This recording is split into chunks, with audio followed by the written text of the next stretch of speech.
Pero cubrimos un poquito Hebreos capítulo 9. Cuando usted lo tenga dice amén. Hebreos 9. Hoy quiero hablarles un poquito. Verso 3: tras el segundo velo estaba el tabernáculo que llaman el lugar santísimo, el cual tenía un incensario, gracias hijo, incensario de oro, y el arca del pacto cubierta de todas partes alrededor de oro, en la que estaba una urna de oro que contenía el maná, y la vara de Aarón que reverdeció, y las tablas del pacto, y sobre ella los querubines de gloria que cubrían el propiciatorio, de las cuales cosas no se puede hablar ahora en particular. Pablo dice ahí las cosas que no se pueden hablar en detalle, es decir, entrar en los detalles de todo eso requiere un poquito de estudio, de oración, por supuesto, y luz del Señor. Vamos a orar para que el Señor nos hable, ¿sí? A ver, ore conmigo. Padre Dios, te damos gracias esta noche.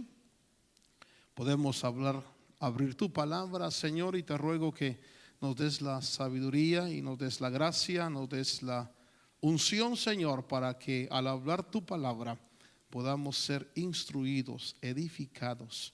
Seamos, Señor, de tal manera iluminados que podamos desear, anhelar, alcanzar esas bendiciones que tú nos muestras a través de tu buena palabra. Para gloria de tu nombre, Señor, edifica nuestra vida y habla a través, Señor, aún de los medios. Aquellos corazones que están atentos sean bendecidos en el nombre de Jesús. Pueblo de Dios dice amén. Bien, siéntense, amados, que están de pie. Hemos estado hablando los viernes, excepto el viernes pasado que tuvimos poquito de descanso, de esta figura, el tabernáculo de Moisés. ¿Por qué es tan importante estudiar el tabernáculo de Moisés? Porque el tabernáculo, todo esto que vemos aquí, dice la Biblia que Dios se lo mostró a Moisés. Y todo esto que vemos aquí, todo lo que vemos aquí, dice la palabra del Señor que son figura de cosas celestiales. Es decir, al estudiar el tabernáculo nosotros estamos incursionando en la dimensión de Dios, lo que no se ve, lo que nosotros no podemos contemplar con nuestros ojos, pero que en la figura maravillosa del tabernáculo podemos extraer un poquito de conocimiento, a manera de poder un poquito recordar. Dijimos que la puerta nos hablaba del acceso, es Cristo Jesús la puerta por la cual entramos a la salvación. El altar del sacrificio, altar del holocausto, nos habla de el momento de la entrega del cuerpo de Jesús y de la sangre. Nadie, esto es claro en la palabra del Señor. Le preguntaron a un predicador hace unos meses atrás en uno de los canales más vistos en Estados Unidos, y le preguntaron así directamente: ¿usted piensa que solo a través de Jesús se puede llegar a Dios? Y él, cobardemente, porque no puedo decir otra cosa, él dijo: bueno, hay otras formas de llegar a Dios. Pero eso no es lo que la Biblia enseña. La Biblia enseña que nadie puede llegar aquí a la presencia de Dios si no es a través de la sangre y del sacrificio de nuestro Señor Jesucristo. De tal manera que hay un solo mediador y un solo camino para llegar, y eso es la revelación que la Biblia da. Pero luego dijimos que este lugar, que es el lugar atrio, es el lugar donde la razón, la luz del sol alumbra. Es el lugar donde hay miles, millones de seres salvos que llegan a la sangre de Cristo. Y por eso les decía que la salvación es tan amplia, porque no requiere más que confesión. La Biblia dice: el que creyere en su corazón y confesare con su boca será salvo. Pero luego hablamos de la pila, se recordará, y aquí era una función de limpieza, pero no para el pueblo, sino para los sacerdotes. Y por eso debemos nosotros de enfocar. Jesús, en el capítulo 1 de Apocalipsis, verso 5, Él dijo que Él hizo de nosotros un reino de sacerdotes. Entonces, eso quiere decir que hay una tarea que Dios está haciendo, que el Señor hizo, conformando su iglesia. Pero su iglesia, yo debo de insistir en esto, cuando se habla de la iglesia, dijimos que la iglesia estaba representada bíblicamente por el candelabro. Candelabro estaba dentro de este lugar cubierto que era llamado el lugar santo.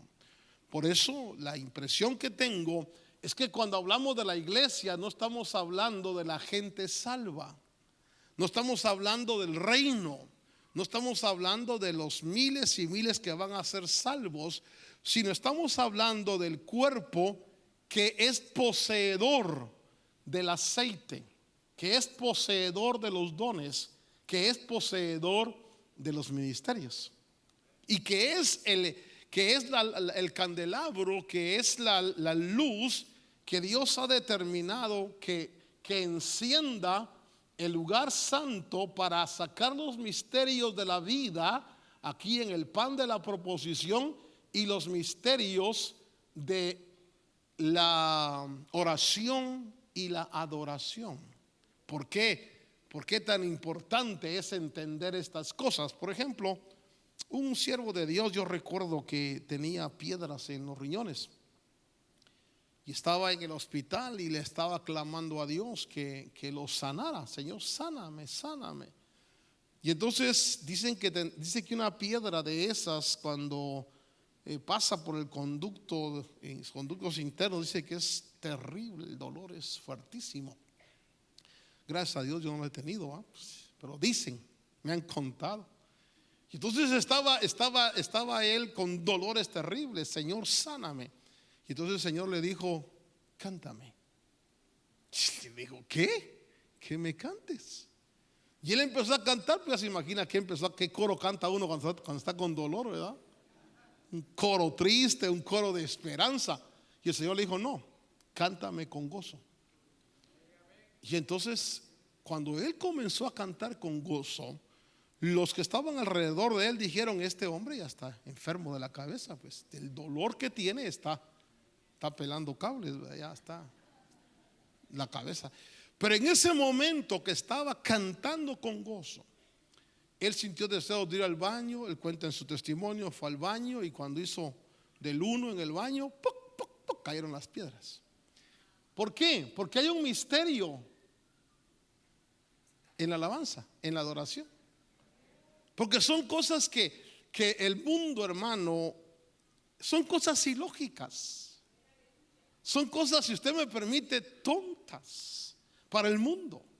Tal vez usted está pasando un problema serio y de repente viene al templo y lo que escucha es: cántame.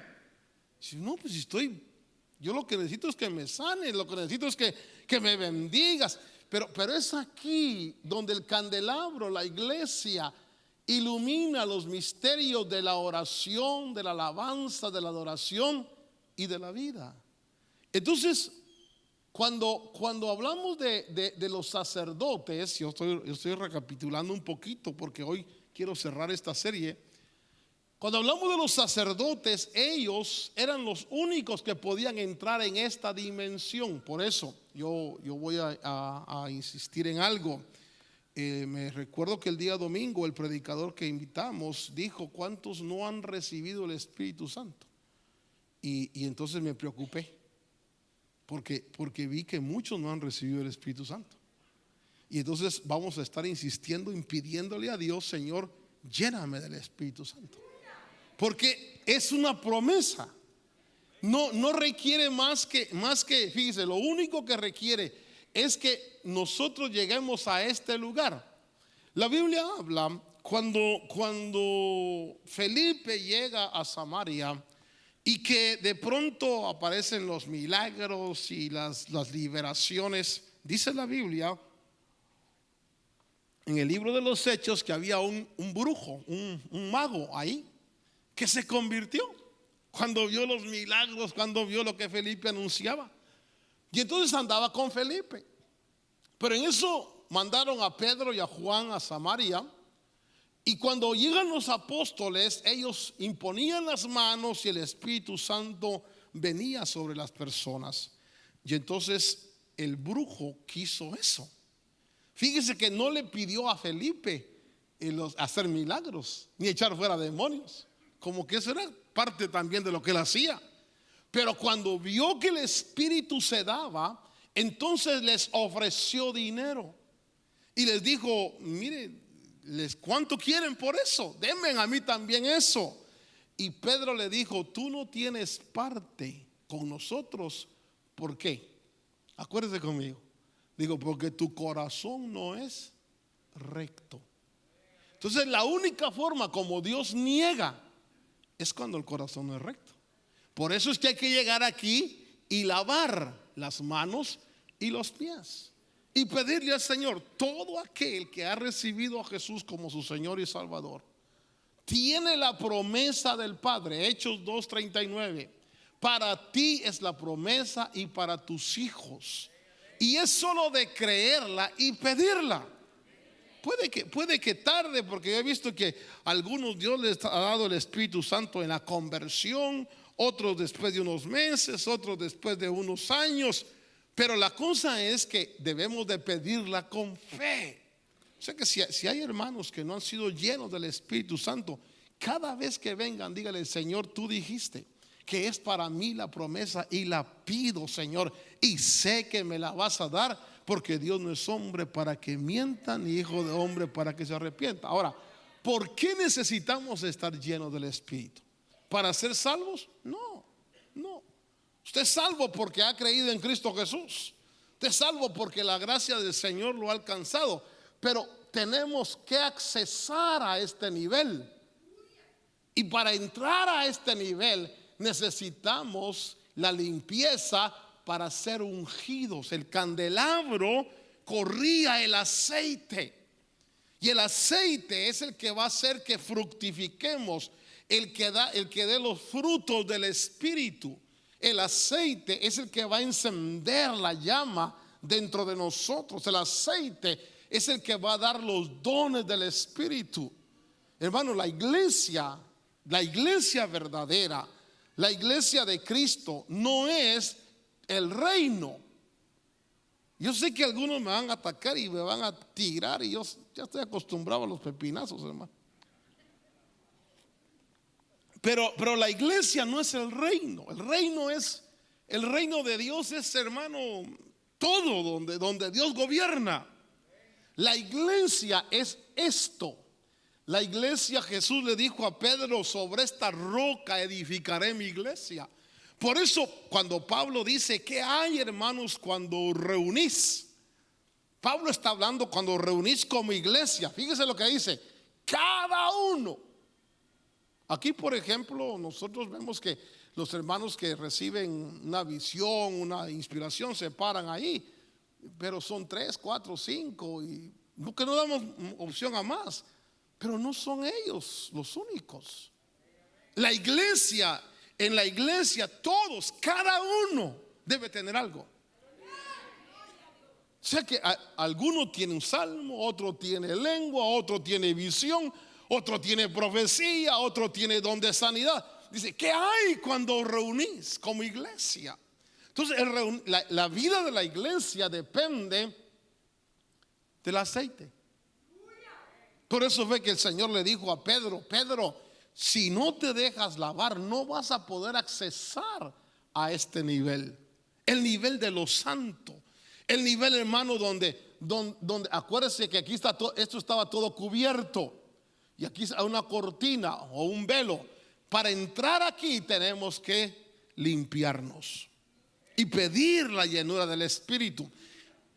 Ya cuando estamos en la llenura del Espíritu, no perfectos, porque no quiere decir que el que está lleno del Espíritu ya es perfecto. No, el que está lleno del Espíritu tiene problemas, complicaciones, pero por el Espíritu va haciendo morir las obras de la carne. Entonces, la iglesia del Señor ilumina los misterios de la vida. Aquí estaba la mesa con los panes de la presencia, de la provisión de Dios. La mesa es un lugar de pacto. La mesa es un lugar donde los ojos se abren, donde hay iluminación, donde el entendimiento. Déjeme decirle, el cristiano que está en el atrio, con todo respeto, no va a entender al cristiano que está en el lugar santo. Porque el que está aquí, la luz que lo ilumina es la luz de la razón, del sol, de la lectura. Pero el que está aquí, la luz que lo ilumina es la luz del aceite, la luz del Espíritu. Por eso la mente aquí ya es una mente diferente a la mente aquí. Usted va a encontrar iglesias que posiblemente dicen, no, aquí no es necesario hablar lenguas y aquí no queremos esas cosas esquizofrénicas que ustedes tienen. Y aquí no, y amén, son de Dios.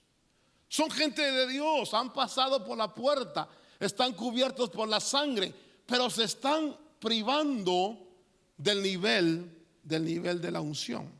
Entonces, por favor, dígale a que está a su lado, no te conformes al primer nivel. Tenemos que ir al segundo nivel. Tenemos que estar aquí en este acceso, porque al estar en este lugar nosotros oficiamos como la iglesia sacerdotal. Amén. Es la iglesia sacerdotal, que esta iglesia que tiene la unción, los dones, los frutos, la palabra, esta iglesia que tiene el misterio de la adoración y de la oración. Es esa iglesia que experimenta, hermano amado, un nivel de comunión constante. Normalmente la gente pide oración, porque a veces dicen, no, es que usted está más cerca de Dios. Y tienen razón. Algunos están en el atrio y otros están en el lugar santo. Aquí se suponía, aquí estaba Dios. ¿Quién está más cerca? ¿Este que está aquí o este que está aquí? Porque el que está aquí puede estar medio sucio. Todavía es tranza. No, es cristiano, pero transero. ¿Sí? Es cristiano, pero tiene unos caminos, hermano, y unas obras que, hermano, terribles. Y presta y no paga y toda la onda, ¿no?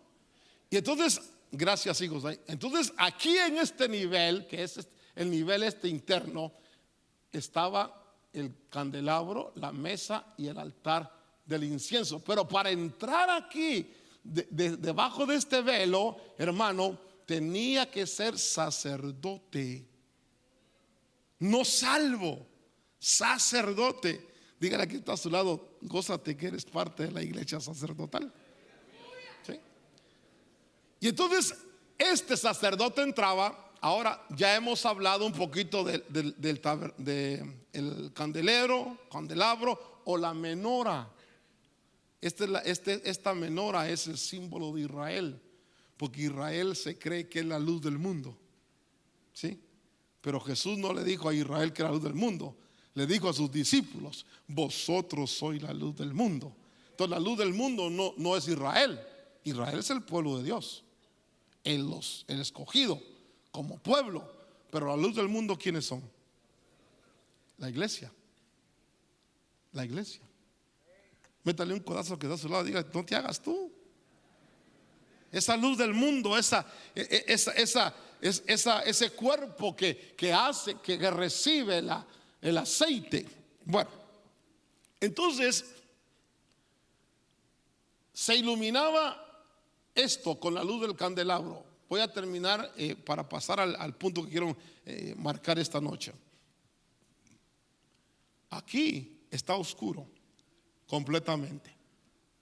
si estas 7 lamparitas no se encienden, no hay luz, no hay conocimiento, no hay impartición. Por eso nosotros, diga conmigo, nosotros, los ministros, a ver con ánimo, nosotros los ministros,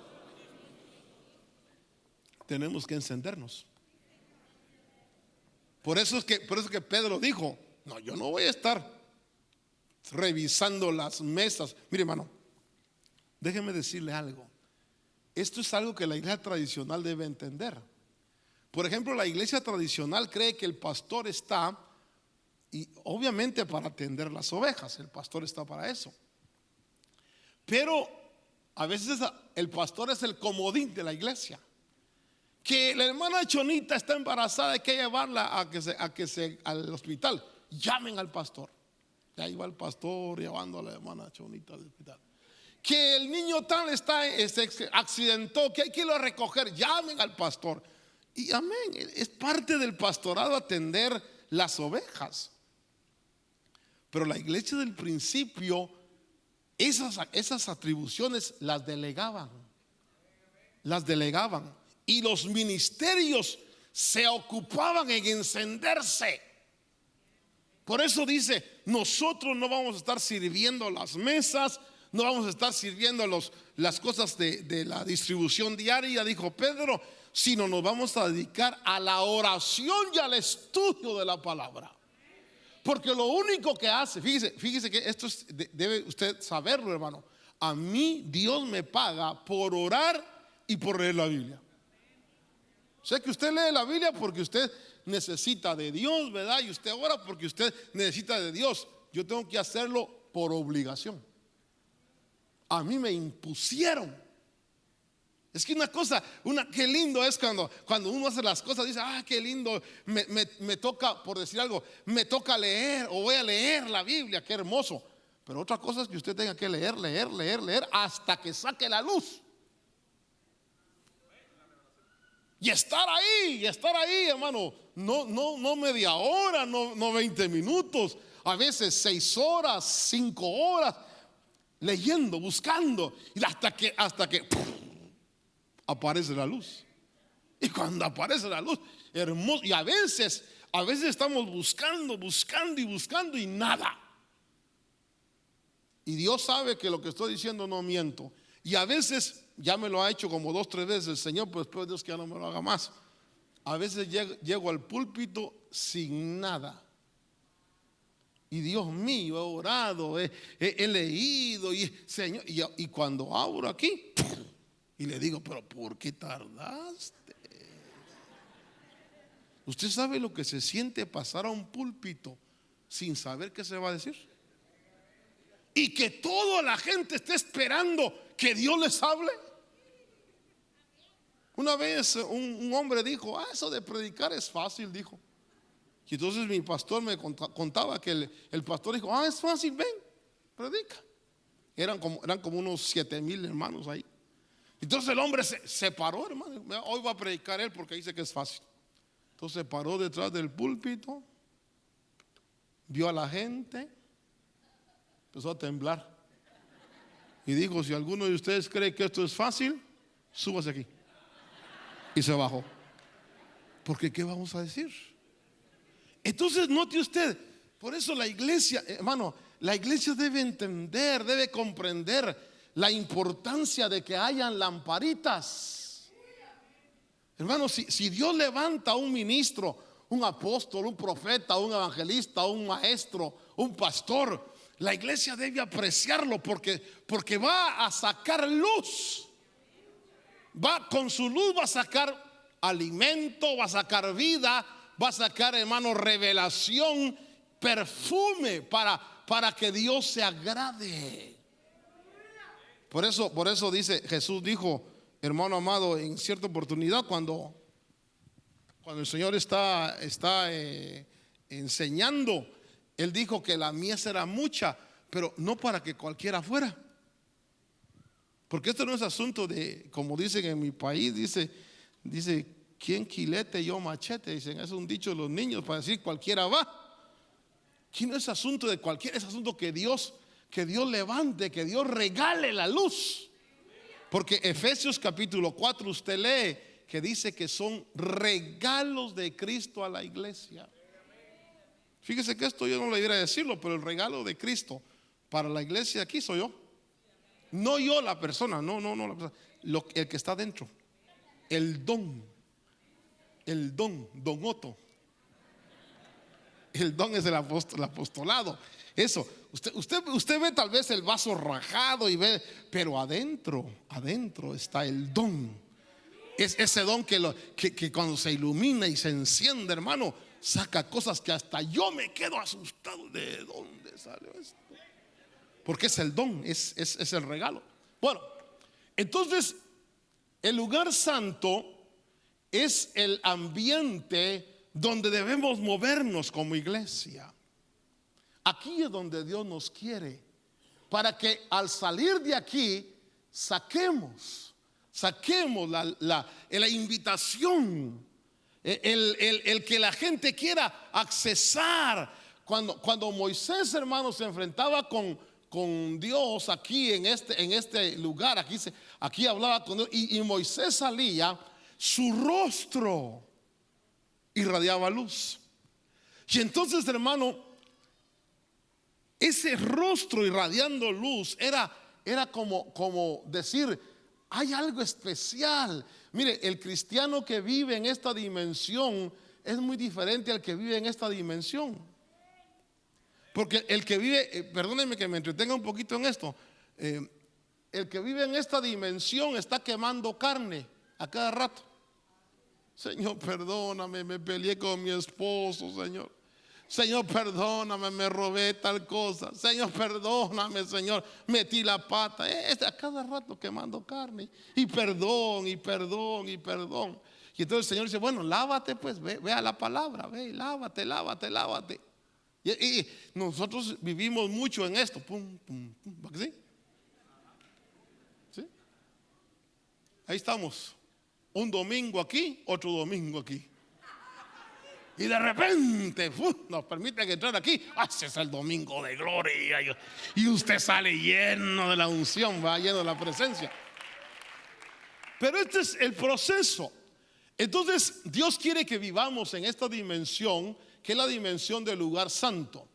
Hoy quiero hablarle un poquito, porque como les repito, no puedo entrar más en detalle, porque cada cosa hay que estudiarla meticulosamente. Por ejemplo, el candelabro, las flores, son los dones. Ustedes saben cuáles son los dones del Espíritu, los ministerios, la base, todo eso. Una de las características, y debo de insistir esto, una de las características del tabernáculo era que era una unidad. Diga conmigo, unidad.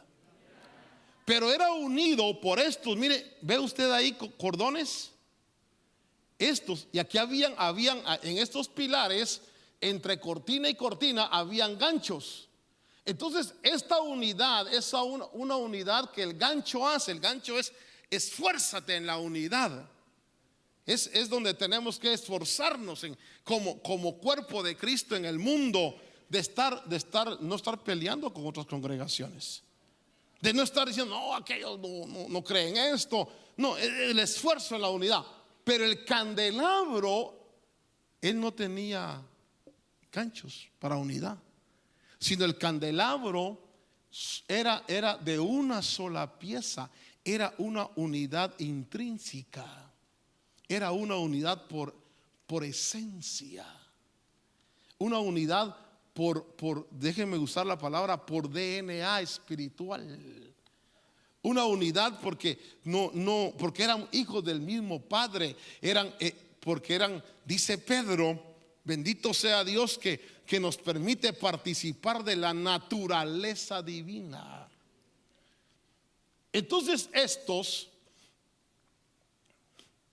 que conforman el candelabro, forzosamente tienen que haber nacido de nuevo. Forzosamente tienen que estar llenos del Espíritu Santo. Y forzosamente tienen que tener luz. Si no, no es. Por eso yo digo con confianza, porque aquí todos somos.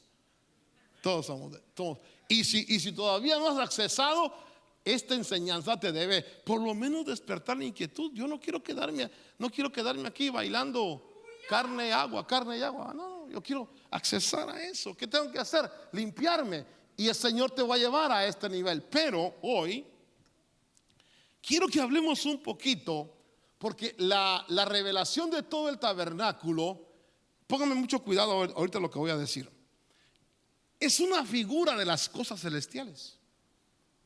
Entonces quiere decir que aquí había un tercer lugar, que era el lugar santísimo, que usted lo ve aquí, ahí, el lugar santísimo, ese que está ahí. Ahí, hermano, la luz del candelabro no iluminaba, porque había una cortina o un velo que dividía el lugar santo del lugar santísimo. Ahora, aquí en este lugar santísimo, Dios le estaba revelando a Moisés y al pueblo, y se suponía que en esta arca habitaba la presencia de Dios. Entonces, en la revelación del tabernáculo, lo que está aquí es lo que está del otro lado del velo, de la muerte, en la realidad del mundo espiritual. ¿Sí? ¿Me doy a entender?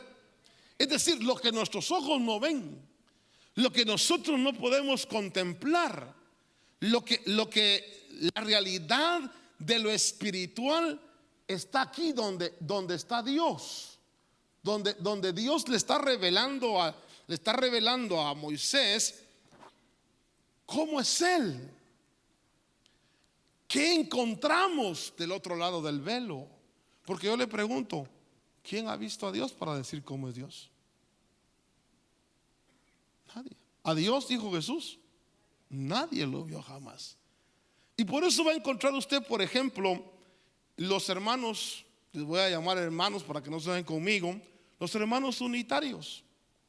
Los hermanos unitarios no quieren entender, no quieren comprender que en la revelación de Dios, que Dios es único, hay una manifestación triple.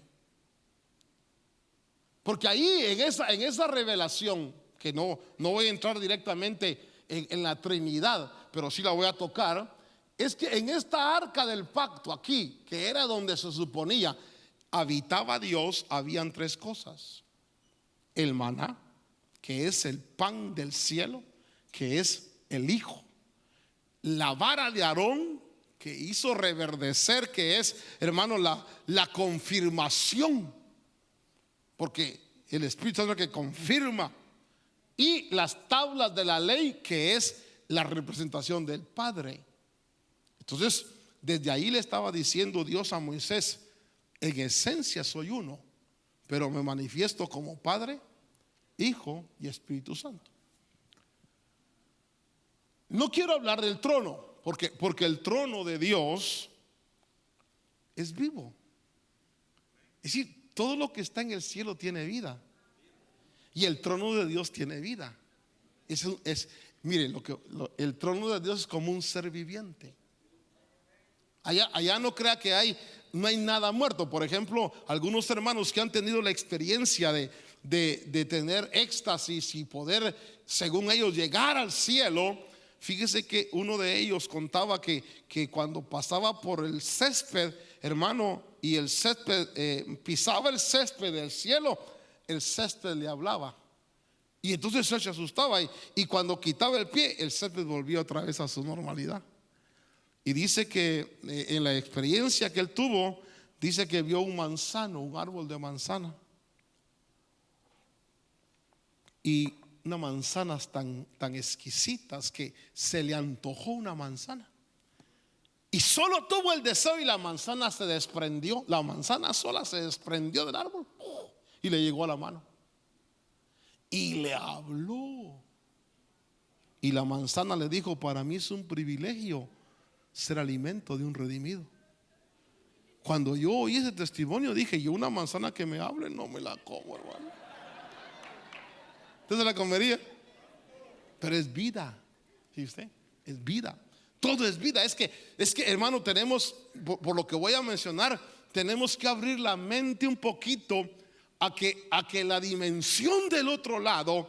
Por eso Pablo en el capítulo 13, me parece, de Corintios, cuando él dice: conozco un hombre, si en el cuerpo o fuera del cuerpo, no lo sé, que oyó y vio cosas que no puede explicar. En otras palabras, Pablo dice: miren, hay cosas que no, ¿cómo se las digo si no hay nada aquí en la tierra que sea comparable? Por eso cuando Jesús vino a predicar, dijo: el reino de los cielos es semejante. Porque no dijo cómo era.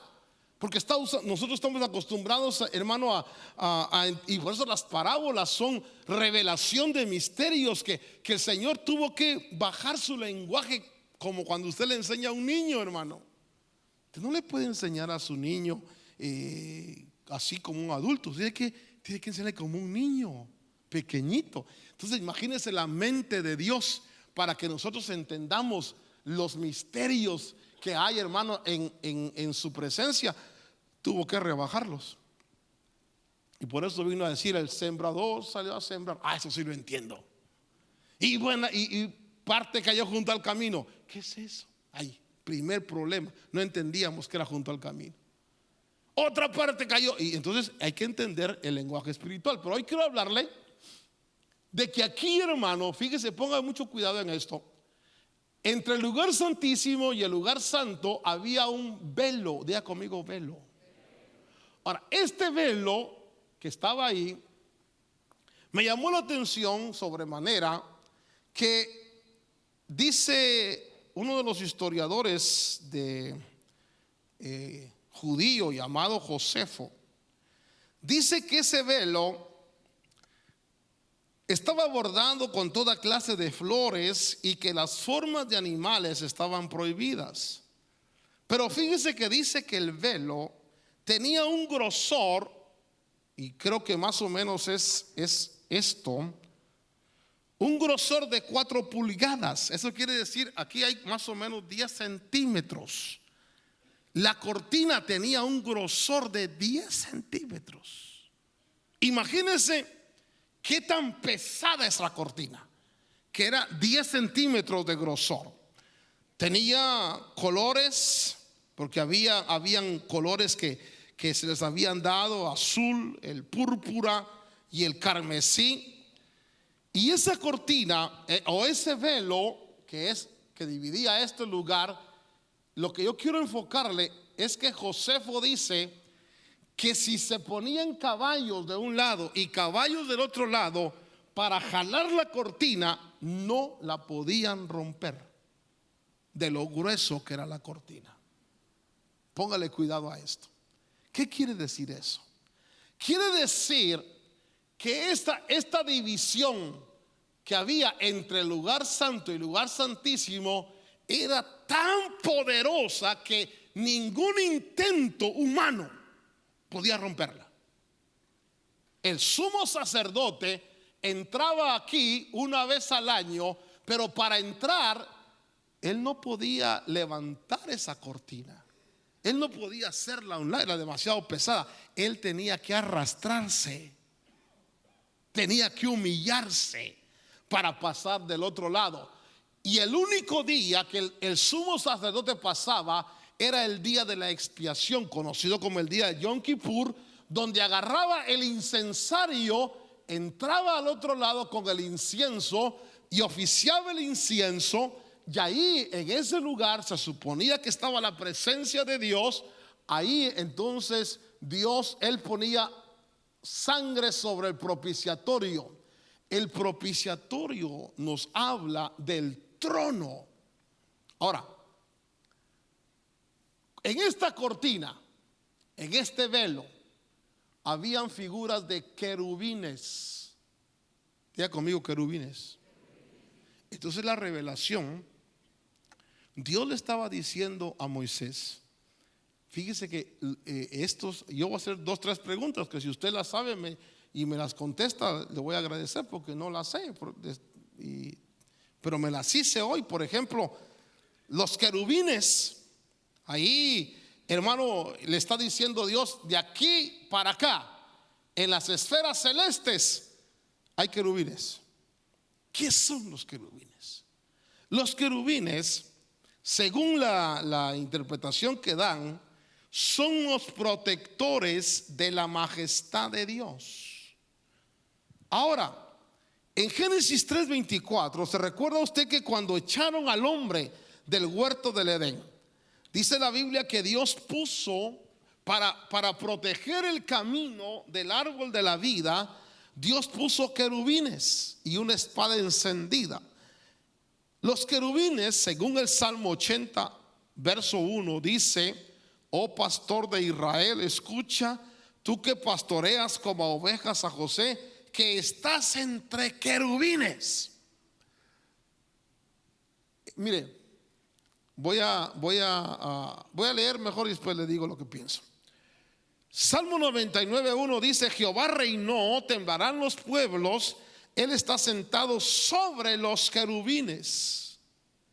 Los querubines entonces son parte del trono, que el Señor se sienta sobre ellos. Algo más.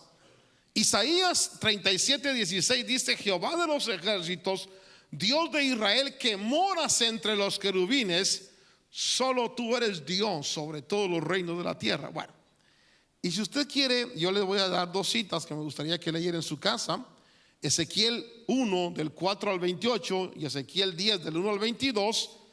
Y ahí se va a dar cuenta que los querubines son los transportadores del trono de Dios. Entonces los querubines, que la Biblia los menciona en Apocalipsis dice Juan, hermano, ahí en Apocalipsis capítulo 4 versos 6 al 9, dice que rodean el trono de Dios.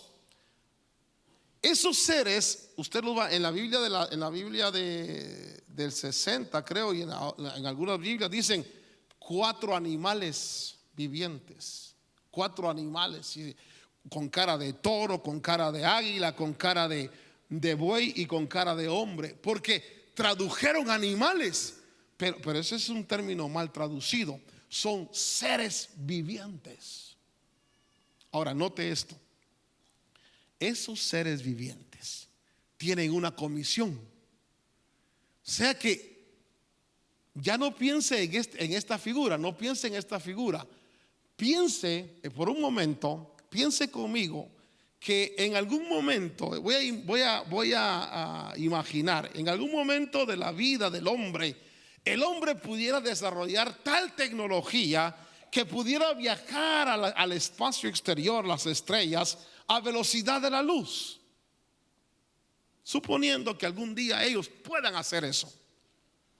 Cuando salgan del globo terrestre y ellos quieran accesar a las esferas celestiales, donde está el sol, las estrellas y todo eso está lleno de seres ahí. Pero cuando ellos quisieran llegar a donde Dios mora, ellos se enfrentarían a una cortina. ¿Qué es eso? Una frontera que no se puede pasar, como la frontera de Tijuana con Estados Unidos. Y ahí habrían seres llamados querubines que no los dejarían accesar o entrar. Es decir, es imposible llegar a donde está Dios. Suponiendo que hubieran seres póngale usted que seres extraterrestres puedan moverse a velocidades más, ahí esa cortina quiere decir es irrompible. Por eso Jesús dijo: carne y sangre no puede entrar ahí. Es imposible. Ahora, los querubines, entonces Dios formó a los querubines para protección. Y entonces le voy a hacer dos preguntas que a mí me surgieron. ¿Protección de quién? ¿De qué? Mire, en el cielo hay paz, ¿verdad que sí? ¿Y por qué hay ejércitos? Porque donde hay ejércitos no crea que todo es pacífico. En el cielo hay espadas. ¿Y por qué tienen armas? Yo estoy preguntando, yo no vine a predicar ni a preguntar. ¿Sí está abriendo su mente a esto? Entonces aquí los querubines son seres que protegen lo que Dios tiene. Ahora la pregunta es, ¿protegerlo de quién? ¿De qué? Por ejemplo, el huerto del Edén, cuando Dios sacó al hombre, entonces Dios dijo, hay que proteger el árbol de la vida. Y puso querubines. Esos seres, hermano, impiden el acceso a cualquier ser. Y también esos seres, hermano, aquí el propiciatorio, esos seres tienen la capacidad. Mire, son extraños, hermano, porque dice la Biblia que tienen ojos en todo el cuerpo. Y tienen alas, 6 alas y 4 alas. Y hermano, y sobre la cabeza de esos seres se sienta una semejanza de hijo de hombre. Y por eso dice la Biblia que se montó en el querubín y voló. Yo quiero que usted se imagine cómo se mirará cuando Dios se monta en el querubín y trasciende los universos, y es que hay, hermano, a velocidades mayores que la luz. ¿Se imagina a Dios así usted?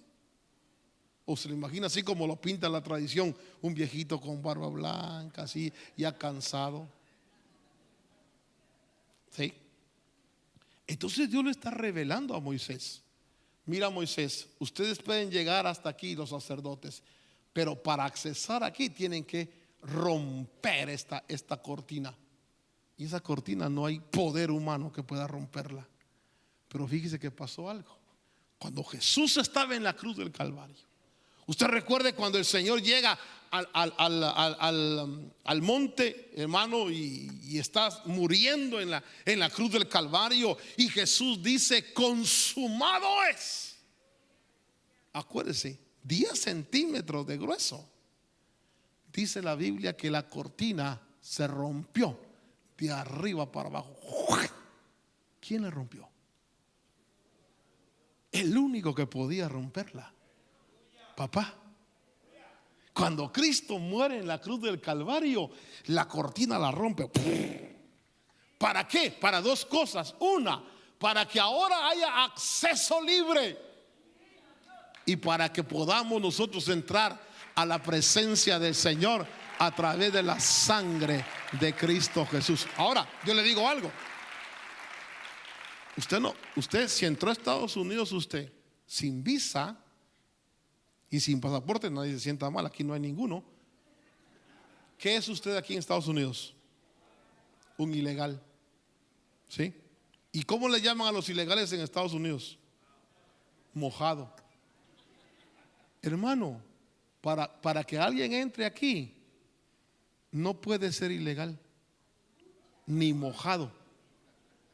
Tiene que ser rociado con la sangre preciosa de Cristo. Entonces nosotros vemos que en la revelación, para entrar a la presencia de Dios, nuestro pasaporte no son obras. Nuestra visa, nuestro permiso para accesar en esta no es, hermano, ni que tú ores, ni que tú vayas a la iglesia, porque mucha gente ora, mucha gente va a la iglesia, sino que para que entres ahí tienes que haber pasado por aquí. Tienes que llevar las manchas del rociamiento de la sangre de Cristo Jesús. Tienes que haber pasado por la purificación y la regeneración por el Espíritu. Aquí te cambian el DNA. Ya no eres del mundo. Tú ya eras del mundo, pero al entrar aquí, ahora has sido comprado con Cristo por la sangre de Cristo. Ahora eres pueblo de Dios. Y muchos son llamados, pero aquí los escogidos.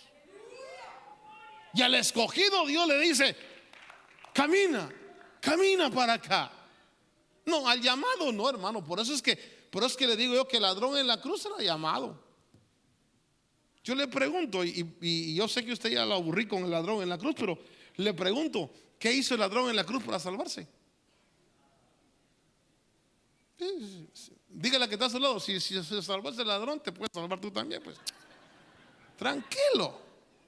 No necesitas ni diezmar ni ofrendar nada.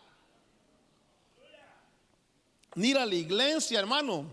No, basta con que invoques el nombre del Señor y te mueras a la noche, ya tranquilo.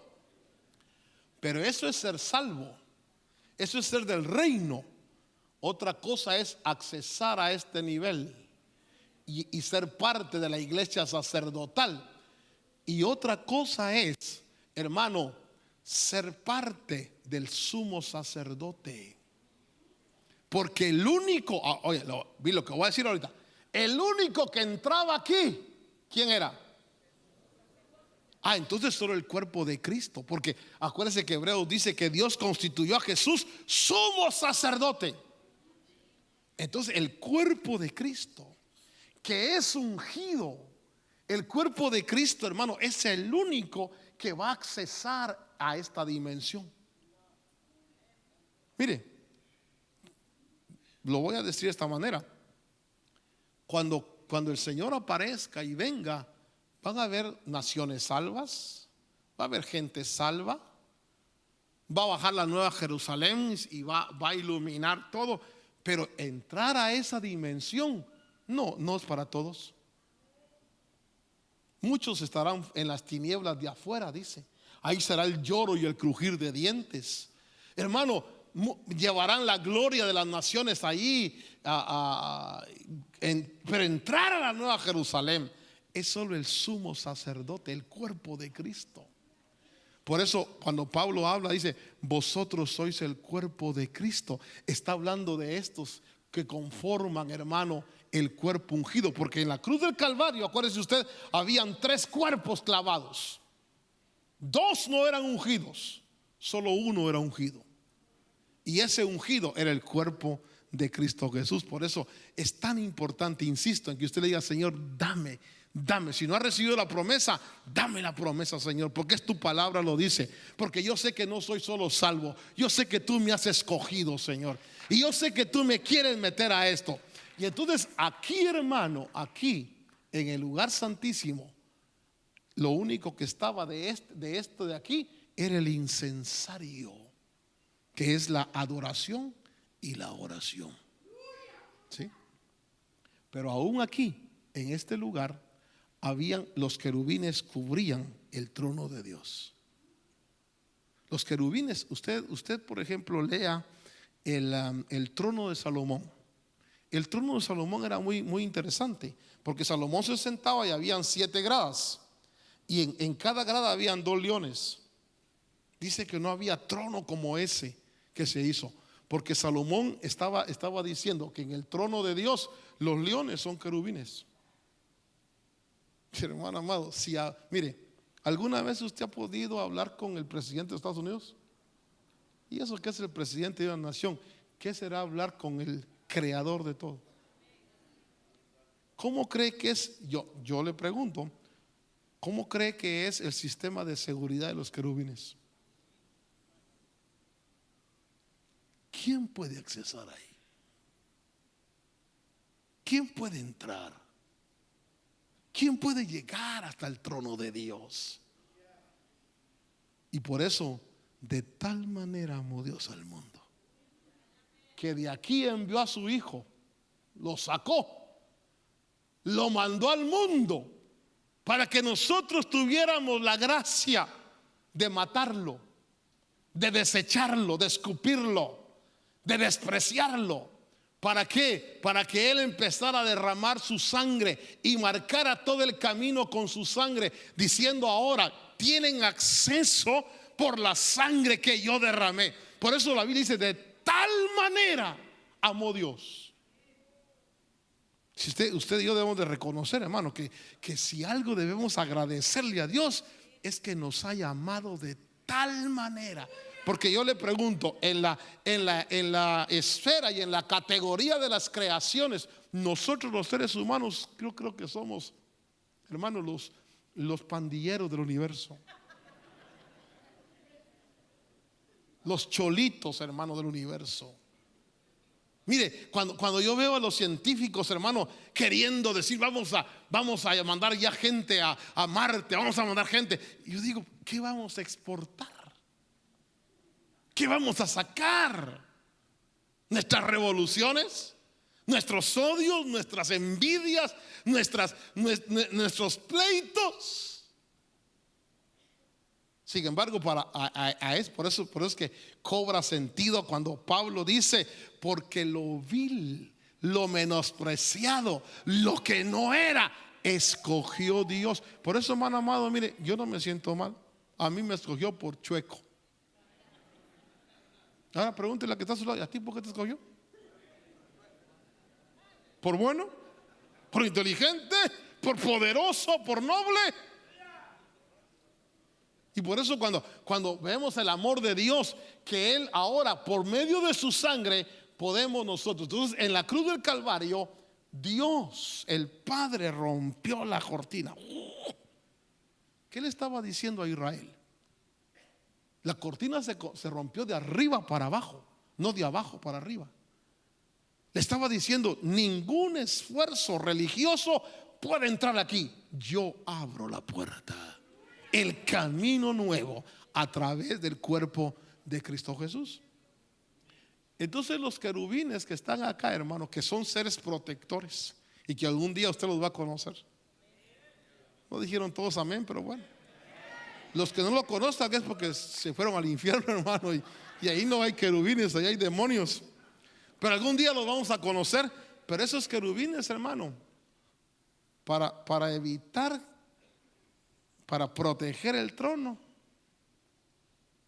pero ven la sangre de Cristo, no pueden evitarte que entres. Fíjese qué privilegio tenemos. Por eso dice, teniendo libertad de entrar aquí, hay seres espirituales que Dios les dijo, a nadie dejan pasar. Pero cuando tú vas, hermano, con todos tus problemas y como vas salpicado de rojo, porque cuando te hincas y oras a Dios, Dios no te escucha porque ¡ay, qué bueno! No, te escucha porque Dios ve la sangre de Cristo Jesús. Te deja entrar porque ve la salpicadura de la sangre de Cristo Jesús. Y entonces yo le pregunto, si a usted le echaron sangre para entrar y a mí también, ¿de qué me siento yo más que usted? A ver, dígale que está a su lado, ¿de qué te crees más que yo si los dos estamos manchados de sangre? Es por la sangre que entramos. Y entonces estos seres, los querubines, que yo quiero cerrar esta ideas pues, que estoy dando aquí, con esto. Estos seres Dios los tiene para protección de lo de Él. Ahora, yo no puedo contestar, porque alguien me podrá hacer una pregunta. No puedo contestar, ¿no se puede proteger Dios solo? ¿Por qué necesita los querubines? ¿O por qué marca los querubines? Déjeme trasladarle un pensamiento más. Ya tengo unos minutos. Un escritor, una de las ideas que hay, y es que cuando se dio la rebelión de Luzbel, cuando ese ser se rebeló contra, que dijo subiré a lo alto y seré como el Altísimo, dice que como a Dios nadie lo ha visto. Ellos lo único que veían eran los querubines. Los querubines estaban ahí. Entonces dijeron, no hay nadie después de ellos. Ellos son los que gobiernan todo.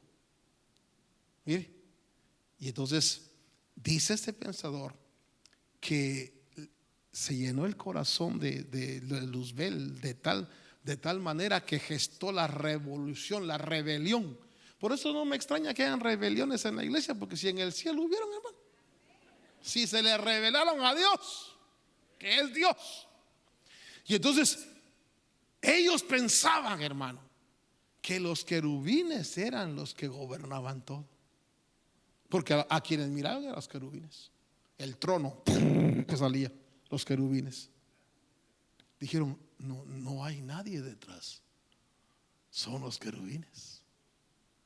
Porque fíjese usted que el misterio de Dios es que ahí adentro estaba cerrado. Si alguien entraba aquí, ¿qué era lo que miraba? A los querubines aquí. Pero ahí una caja cerrada. ¿Qué estaba diciendo? Dios oculto. ¿Por qué se oculta Dios? Dios es espíritu. Pero Él se manifestaba a través de los querubines.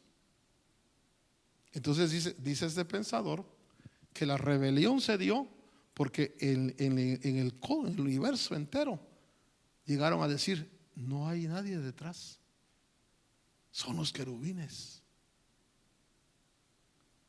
No sabían que estaba el Verbo, el Padre y el Espíritu atrás. Por eso dentro de la cajita aquí, dentro de del trono, Dios le dijo a Moisés, pon 3 cosas: la ley, que habla del Padre; el maná, que habla del pan del Hijo; y la vara de Aarón, que habla de la selección. Porque quiero decir algo y con eso termino. ¿Se recuerda usted que un día llegaron delante de Moisés y delante de Dios y dijeron, no, solo Aarón, no, nosotros también somos santos? Y se rebelaron contra el Aarón, y Aarón, hermano, Aarón llegó con Moisés y le dijo, mira, Moisés, le dijo esto, ya no nos aguanta, ya. Si quieren el sacerdote, pues que ya me voy yo. Aarón.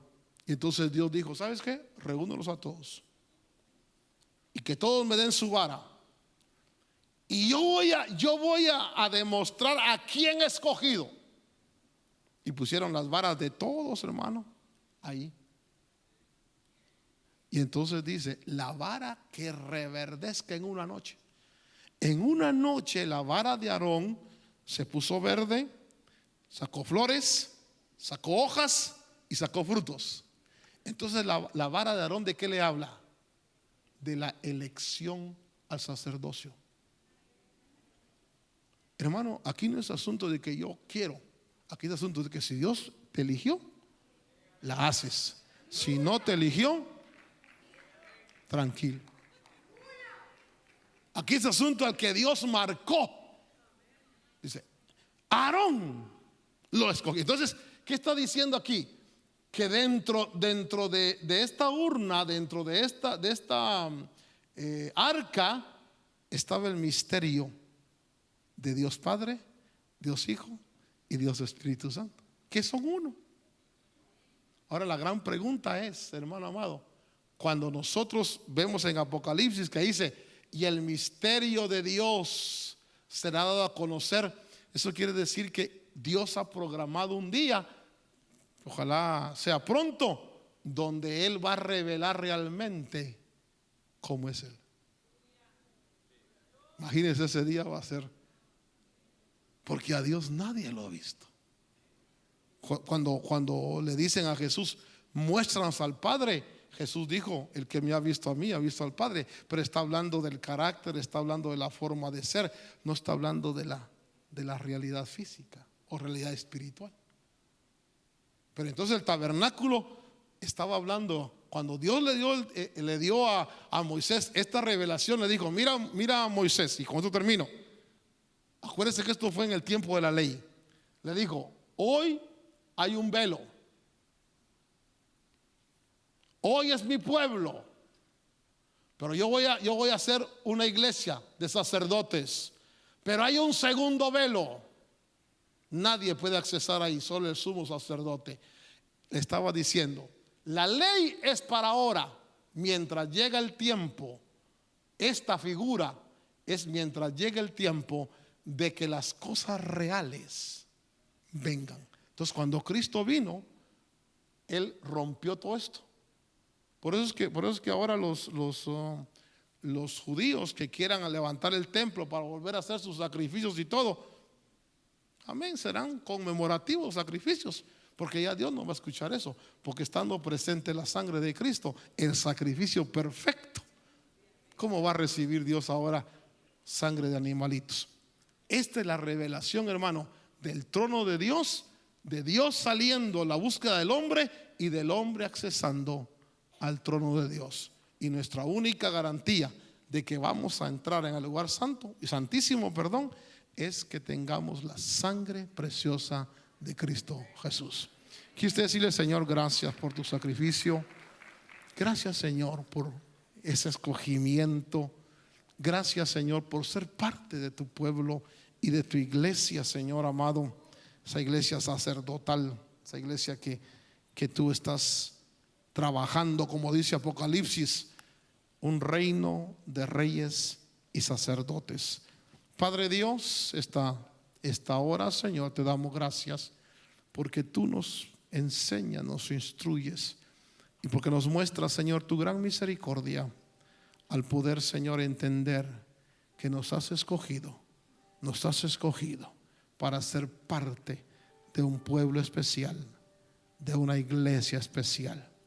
Padre Dios, gracias por esa realidad que quizás nos cuesta entender y nos cuesta, Señor, asimilar la magnitud de gloria y de riqueza que tú has querido compartir con nosotros.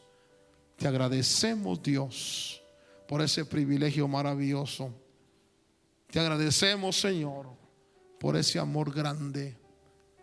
Te agradecemos, Señor, por ese acceso que tú nos das.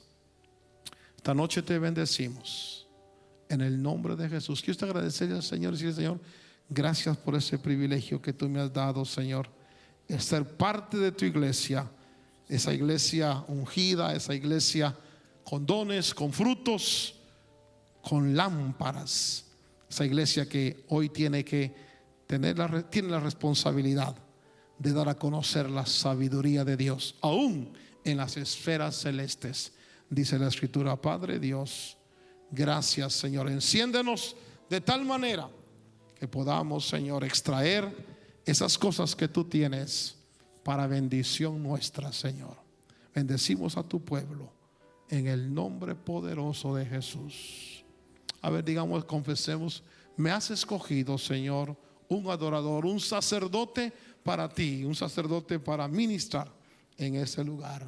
Me has escogido un adorador, sacerdote del Señor, para alabanza de tu gloria y honor. A ver, confiésalo.